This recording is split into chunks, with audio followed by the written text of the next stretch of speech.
Zer gertatzen da? Bizitza berri bat Brunorentzat. Auschwitz haien begietan. Bere pasadenbora bakarra esplorazio bat. Aurkikuntza bat.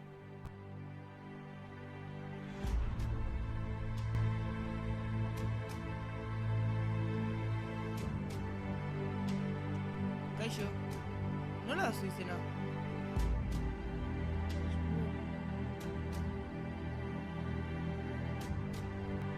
Kaixo Samuel, goxo zara? Eskerrik asko. Eta bat batean, Zer ari zara egiten? Jaten ari zara!